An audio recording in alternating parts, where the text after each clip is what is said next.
말씀을 시작하면서 성경 공부를 좀 해보려고 합니다.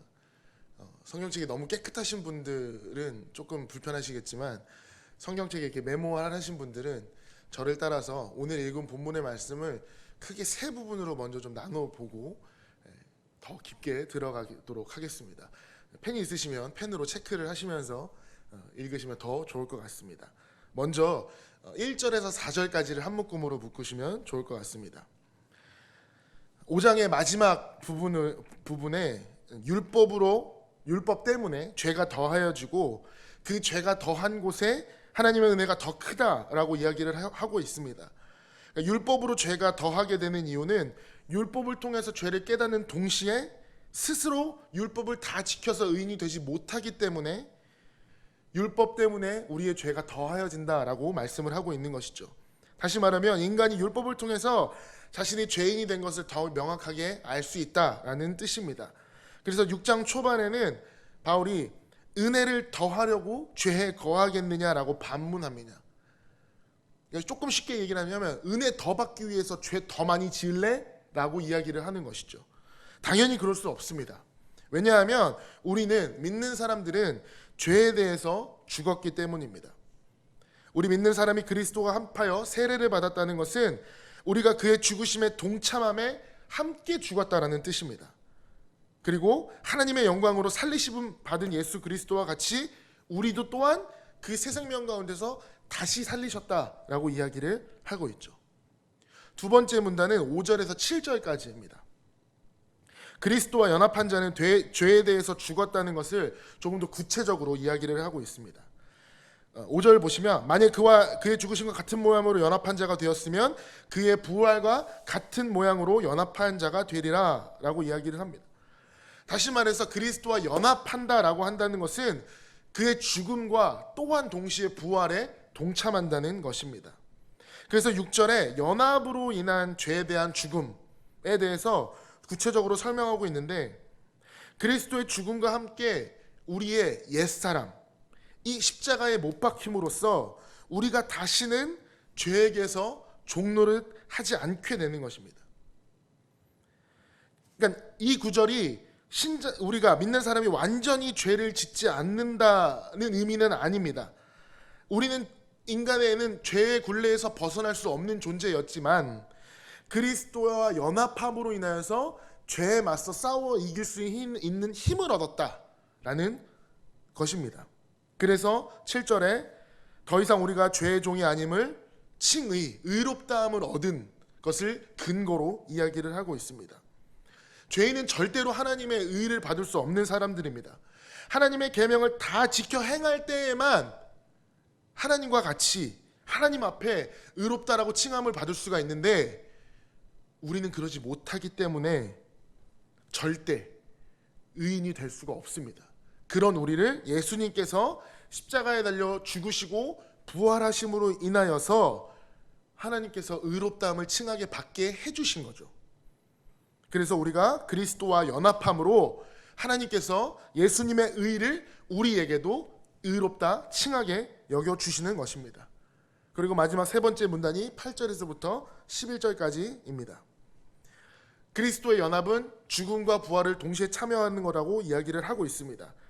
그렇기 때문에 그리스도와 함께 죽었으면 그리스도와 함께 살아날 것입니다. 왜냐하면 그리스도께서 죽은 자 가운데서 살아나셨기 때문입니다.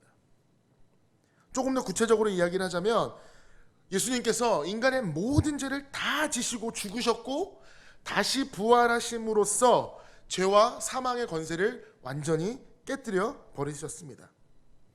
이를 통해서 예수님께서 하나님 앞에 의인됨이 증명되는 것입니다.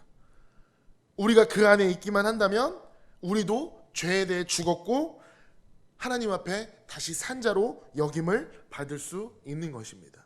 이게 오늘 본문의 큰 세 가지 틀입니다. 설교 다 들으셨어요? 조금 더 구체적으로 이야기를 나눠볼까 합니다. 우리가 신앙생활을 되게 잘해보려고 하는 사람 중에 공통적으로 갖는 고민, 아니 사실 저에게서 더 많은 큰 고민이 있다면 그것은 내가 분명히 예수님 믿고 회개했고 또 말씀 사경에 해마다 부흥회 여름 수련회 가서 은혜도 받고 성령 체험도 하는데 그래서 다시는 내가 죄를 짓지 않으리라 눈물 콧물 진짜 다 쏟으면서 이야기를 하지만 시간이 흐르면 나도 모르게 본의 아니게라는 말을 좀 쓰도록 하겠습니다. 변명같이 들리겠지만 본의 아니게 우리는 다시 죄의 길로 빠지게 되고 죄를 짓고 있는 내 모습 때문에 낙심하게 되고 내가 이러려고 여름수련회 그렇게 열심히 참여했나, 내가 이러려고 새벽기도 그렇게 열심히 나왔나라는 회의까지 들게 되는 것입니다. 하나님께서 우리로 하여금 이토록 죄를 지은 다음에 회개하게 하시고 눈물 흘리게 하나님 앞에 죄를 다 고백하면 용서해 주는다는 사실 여러분 다 믿으시죠? 예, 믿으시죠? 예, 저도 너무 믿습니다. 그렇기 때문에 우리는 회개를 하는 거예요. 근데 너무 반복 아닙니까? 죄 짓고 회개하고 죄 짓고 회개하고. 그러니까 왜 근본적인 그 어떤 싹을 잘라버리지 못하고 우리가 그렇게 쳇바퀴 돌듯이 똑같은 일을 해 나가고 있는지에 대해서 하나님 앞에 좀 근본적인 물음을 가져야 되는 줄 저는 생각을 하고 있습니다. 왜 그런 근본적인 죄를 아예 짓지 않도록 하는 방법은 하나님 없으십니까? 라고 그렇게 물어본 적도 있다는 것입니다. 근데 분명히 말씀드리는 것은 하나님께서는 분명히 얼마든지 우리로 하여금 죄를 짓지 않게 만드실 수 있는 분입니다. 그런데 우리가 어리석어서 그 진리에까지 그 진리를 깨닫지 못하는 것인 뿐입니다. 기독교를 칭하는 많은 단어 중에 변화의 종교다라고 이야기를 합니다. 앞에 나와서 간증하시는 분들 보면 예수 믿기 전에 이랬지만 예수 믿은 후에 이렇게 되었습니다라는 변화를 엄청나게 이야기를 하고 계십니다. 근데 세상에 어떤 종교가 변하지 않을 수 있겠습니까? 깨달음을 얻으면 무엇이든 다 변하게 돼 있습니다. 하지만 기독교에서 중요한 건 뭐냐면 그 변화의 동기와 방법입니다. 종교를 가진다는 자체가 끊임없이 나의 것을 버리고 그 어떤 깨달음을 얻어서 변해가는 것에 의의를 두고 있습니다. 그래서 자기 부인을 하고 고행을 하고 자신의 것을 버리고 단절하고 떠나고 그런 것들을 미덕으로 여기죠. 그런 게 깊어지면 깊어질수록 큰 깨달음을 얻을 수 있다고 하고 이야기를 합니다. 하지만 여러분 곰곰이 한번 생각을 해보십시오. 우리 안에 있는 본성, 그 본성이 우리로 하여금 어떤 모습을 나타내게 하는지, 우린 날마다 절망할 수밖에 없고 하나님 앞에 서면 우리가 아무리 고행을 한다고 해도 정말 그 죄로 인해 하나님 앞에도 부끄러울 수밖에 없는 그 모습들을 우린 날마다 보여지곤 합니다.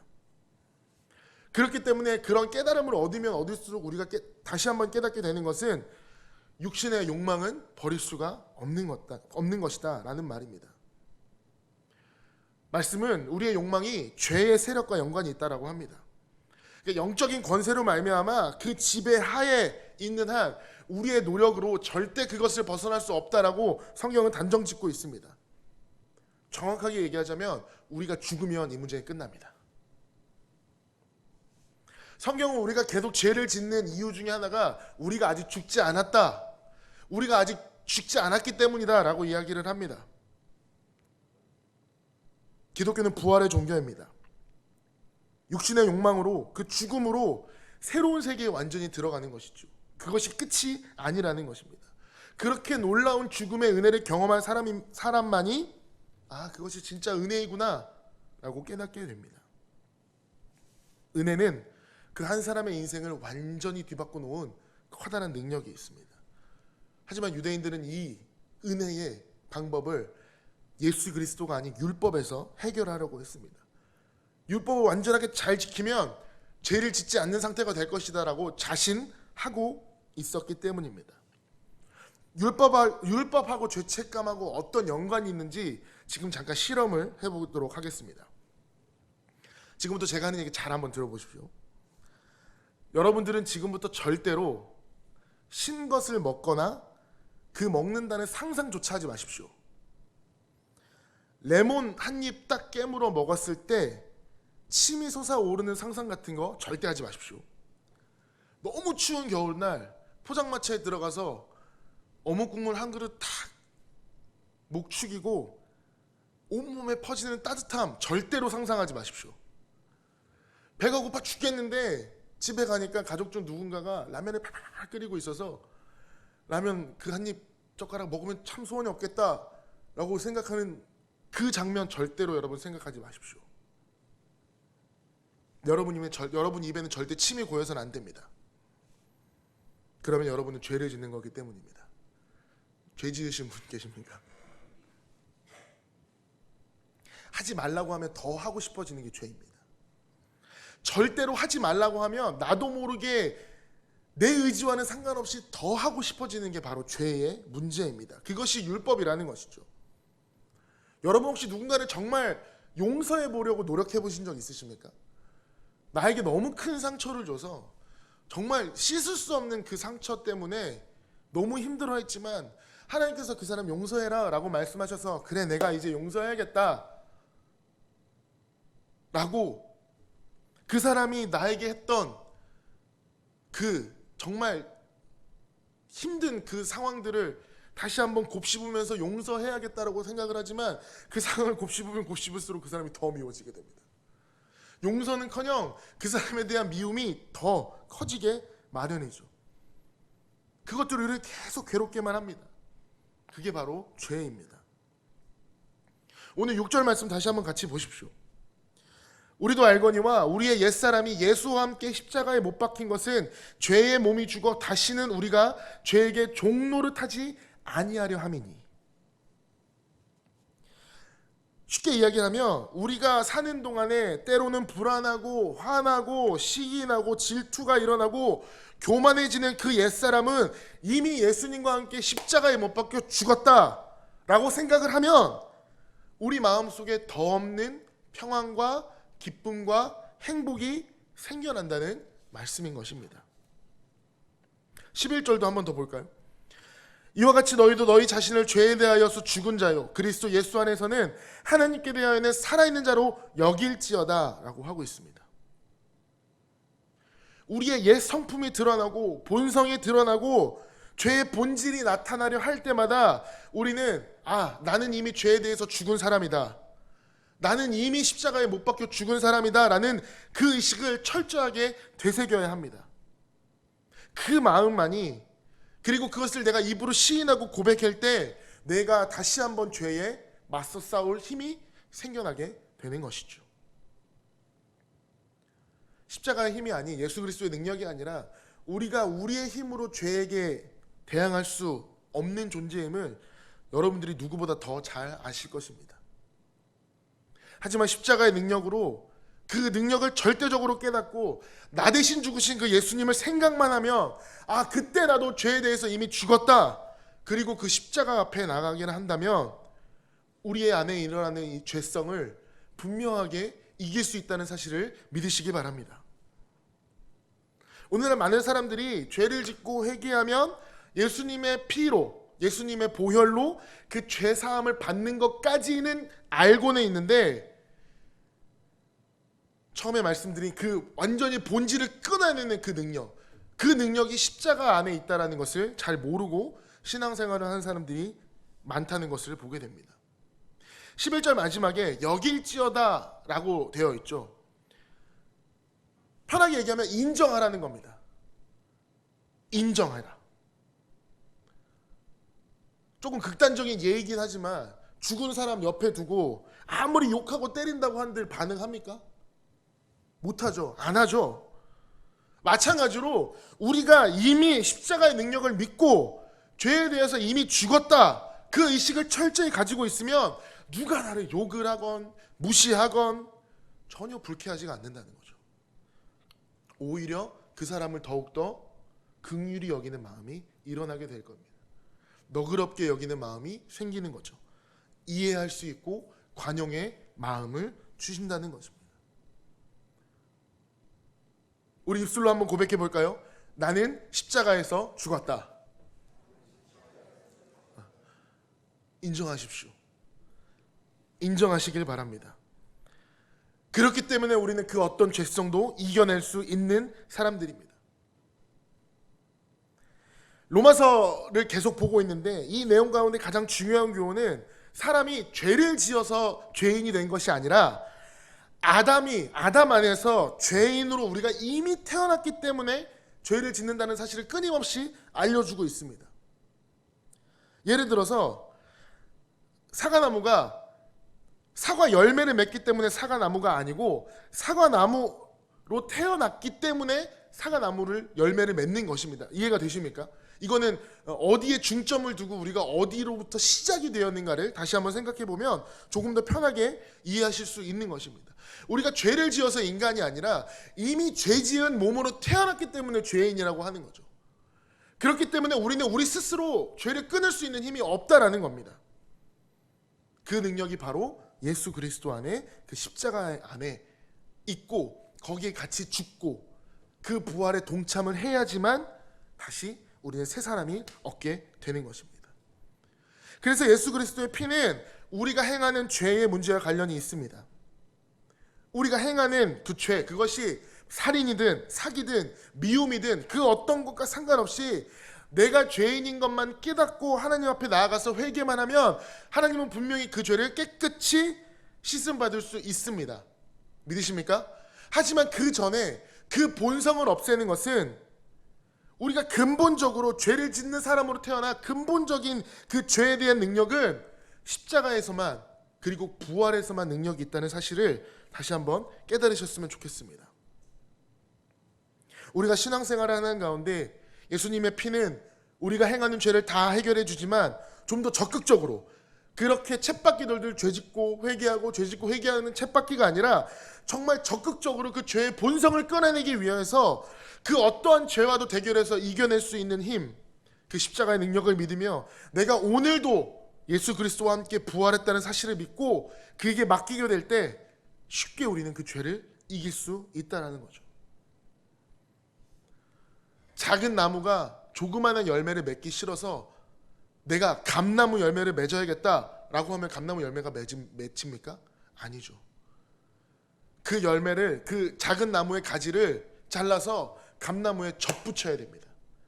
접붙이게 되면 그 접붙임으로 말미암아 그 가지 안에서 감나무 열매가 크게 나올 수가 있다는 거죠. 우리의 본성은 아담이라는 그 첫 번째 사람에게서 태어났지만 십자가에 죽고 다시 부활한 우리는 예수 그리스도에게 접붙임 받아야 됩니다.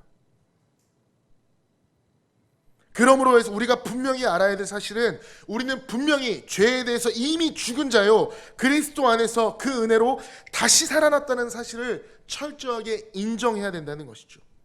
갈라디아서 2장 20절에 가장 단순하고 정확한 말로 말씀하고 있습니다. 그런즉 이제는 내가 산 것이 아니라 오직 내 안에 그리스도께서 사신 것이라. 3절 말씀 같이 한번 읽어볼까요? 3절 말씀입니다. 시작.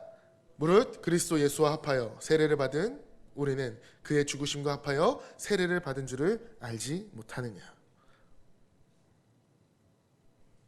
우리가 인정하는 건 그것으로만 끝나지 않으셨으면 좋겠습니다. 거기서 멈추지 마시고 한 발짝만 더 나아가서 그 모든 문제를 그리스도께 맡기십시오. 내 마음대로 선을 행할 수도 없고 내 마음대로 죄를 이길 힘도 없고 내 마음대로 할 수 있는 게 아무것도 없기 때문에 우리는 나의 모든 전부를 주님한테 맡겨야 할 때, 내 손에 무기가 아니라 내 손이 비어 있을 때 승리할 수 있는 희한한 역사가 일어나게 되는 것입니다. 오늘 본문에 읽지 않았지만 뒤에 말씀 12절에서부터 14절까지 보면 그러므로 너희는 죄가 너희 죽음목을 지배하지 못하게 하여 몸의 사욕에 순종하지 말고 또한 너희 지체를 불의의 무기로 죄에게 내주지 말고 오직 너희 자신을 죽은 자 가운데서 다시 살아난 자 같이 하나님께 드리며 너희 지체를 의의 무기로 하나님께 드리라. 죄가 너희를 주장하지 못하리니 이는 너희가 법 아래 있지 아니하고 은혜 아래 있음이니라 라고 이야기를 하고 계십니다. 만약 우리가 이 말씀을 듣고도 죄를 짓는다면 우리는 첫 번째 단계 인정하는 것조차 하지 않는 몸입니다. 십자가에 온전히 맡기지 못한 것입니다.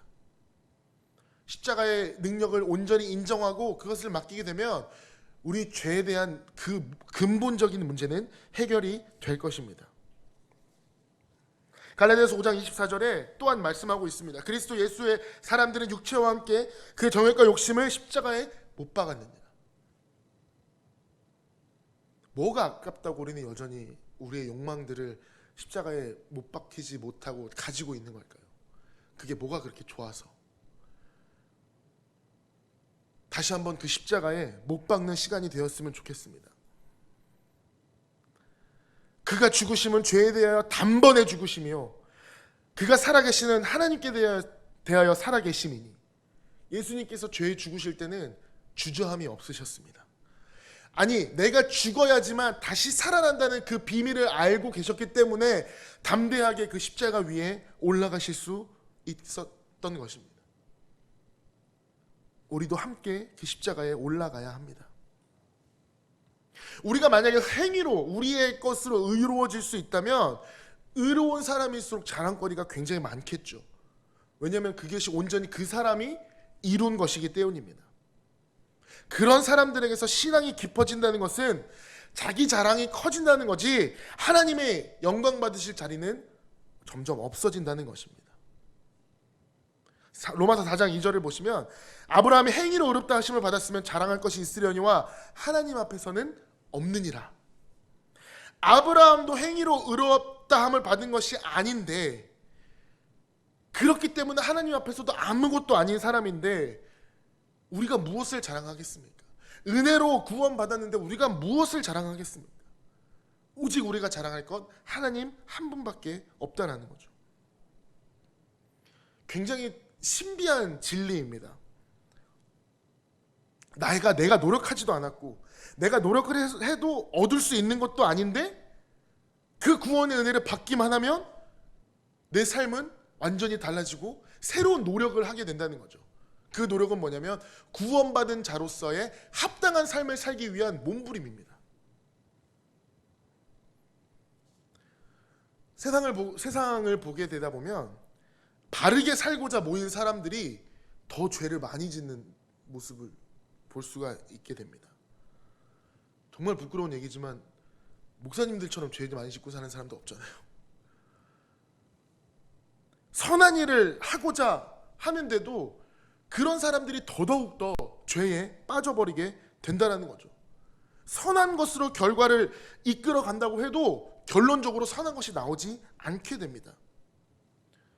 그런데 과연 솔직히 우리가 누가 그런 사람들에게 손가락질을 할 수가 있겠습니까? 그 사람은 죄를 짓고 나는 죄를 안 지어서? 그 사람은 많은 돈을 횡령을 했지만 나는 깨끗해서? 하나님 앞에 기준에서는 똑같다는 것이죠. 수없이 올바르게 살아보자고 다짐하고 또 아무리 다른 사람을 지적하고 반면교사로 삼아봤자 여전히 내 안에 선한 것이 하나도 없다는 것입니다. 거듭난 자가 살아가는 방식이 아니라면 우리는 여전히 세상과 하나님의 양다리를 걸친 이중적인 삶을 살 수밖에 없는 거죠. 그렇기 때문에 성경이 오늘 우리에게 말하는 것입니다. 결코 행위로 의로움을 얻을 수 없기 때문에 더욱더 십자가 앞에 나와라. 더욱더 예수 그리스도만 의지해라. 우리의 행위나 공로로 구원받는 것이 아니라 오직 하나님의 은혜로 구원을 받는 것이기 때문에 그것을 더 구해야 된다라고 이야기를 합니다. 시간이 지남에 따라 요즘 세대에는 이 놀라운 은혜를 너무 쉽게 고백되어지고 있는지 한번 고민을 해봐야 될 것 같습니다. 우리는 여전히 이 은혜의 과정에 집중하는 것이 아니라 은혜의 결과에만 집중하기 때문입니다. 우리의 죄를 용서받은 은혜는 분명히 누군가의 대가로 치루어진 은혜입니다. 우리는 그것을 잊어버리고 삽니다. 내 구원 받았으니까, 나 은혜 받았으니까 그냥 이렇게 살아야지. 2002년에 개봉한 존 큐라는 영화가 있습니다. 혹시나 보신 분들 계시는지 모르겠는데요. 내용은 이렇습니다. 행복한 가정에 굉장히 평범한 가장인 아버지인 존 큐라는 사람이 있었는데 어느 날 야구 경기를 하다가 원인 모를 병에 쓰러진 아들 때문에 절망에 빠지게 됩니다. 보험회사의 사기에 속아서 혜택도 받을 수 없고 심장 이식 수술을 받아야만 살 수 있는 그 아들이 돈도 없고 보험도 적용이 안 되는 상황에서 병원은 아이가 조용히 죽는 것이 답이다라고 하고 퇴원하라고 이야기를 합니다. 이 아버지의 결정은 아들을 살리기 위해서 병원 응급실을 점령한 채 인질들을 잡아놓고 아들을 살리기 위한 협상을 나라와 하게 됩니다. 하지만 시간이 많지 않습니다. 심장에 구멍이 나는 아들은 점점 죽어가는 상황이고 아들에게 맞는 심장을 이식받는다는 것도 사실 현실적으로 불가능한 상황입니다.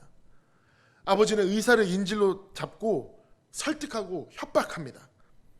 내가 자살을 해서 내 심장을 줄 테니 아들 이식시켜 달라고까지 이야기를 합니다.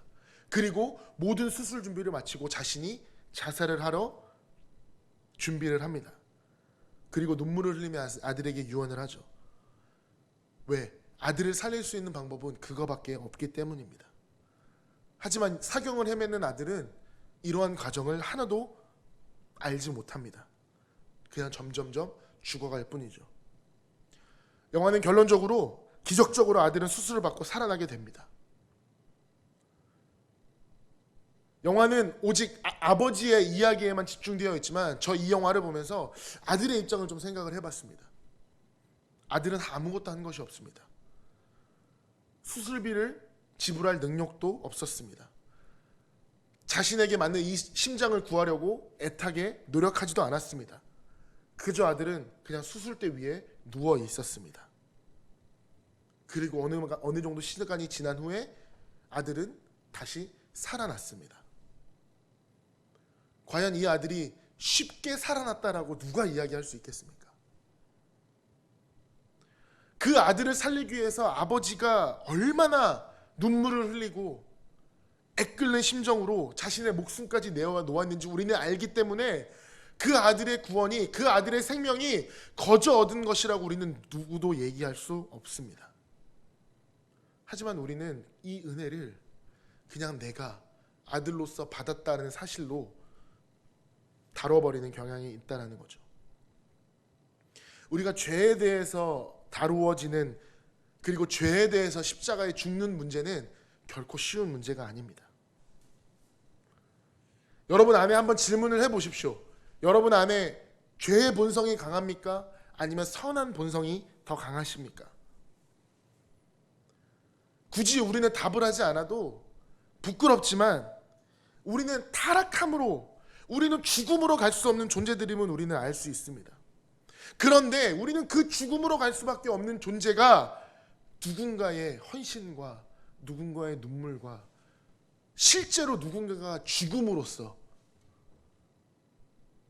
우리의 옛사람이 완전히 변해 새 사람이 되었다면 과연 지금 우리의 마음속에 어떤 것이 자리 잡고 있는지 다시 한번 생각을 해봐야 된다는 것이죠. 우리는 이미 예수 그리스도 안에서 새로운 피조물로 다시 거듭난 것을 믿으시기 바랍니다. 할렐루야. 죄에 대해서 우리는 이미 죽었습니다. 그렇기 때문에 사도 바울은 담대하게 선포를 하죠. 예전엔 내가 아니다. 나의 본질은 이제 의인이 되었다. 나는 거룩하게 구별된 존재다. 이것은 내가 잘나서 나의 의가 아닌 그 십자가 때문에 고백할 수 있다는 거죠. 말씀을 마치도록 하겠습니다. 여러분 날마다 영적인 싸움을 하고 계시는 줄 압니다. 눈을 뜰 때마다, 그리고 눈을 감을 때마다 하나님 앞에서 내가 오늘 잘 살았는지, 혹은 내가 하나님 앞에 말씀 앞에 부끄럼 없이 살았는지 우리는 매 시간마다 고민을 합니다. 하지만 그 싸움에서 여러분 두려워하지 않으셨으면 좋겠습니다. 이미 예수님께서 이긴 싸움이기 때문입니다. 이긴 싸움 우리가 다시 하는 거 그거 해볼만 합니다. 두려워할 필요는 없습니다. 왜? 더 이상 죽음의 권세가 우리를 침범하지 못하기 때문입니다. 인간의 가장 두려운 죽음이라는 것을 이미 이긴 우리가 무엇을 두려워할 수 있겠습니까? 그렇기 때문에 세상 가운데 크리스찬들이 멋있을 수 있는 이유가 이겨놓은 싸움을 하기 때문입니다. 담대하게 아무리 힘들고 어려운 싸움이 우리 앞에 있다 할지라도 결과는 이긴 싸움이기 때문에 우리는 선언할 수가 있죠. 이미 나는 십자가에 못 박혀 죽은 존재다. 그리고 예수님의 부활에 동참하여서 더 이상 죄에 빠지지 않는 존재들이다라고 선포할 수 있는 것입니다. 사도 바울이 이야기하는 것은 단순히 우리가 그것을 의식하고 아는 것으로 끝나는 것이 아니라 우리의 삶을 온전히 내어놓아서 그 싸움의 최전방에서도 이길 수 있는, 패배자가 아니라 정말 이겨놓고 싸우는 그 담대함을 우리에게 오늘도 요구하고 있는 것입니다. 오늘도 그 담대함으로, 그 십자가의 능력으로, 예수 그리스도의 능력으로 하나님 앞에 바로 서는 여러분이 되시기를 주님의 이름으로 축원하겠습니다.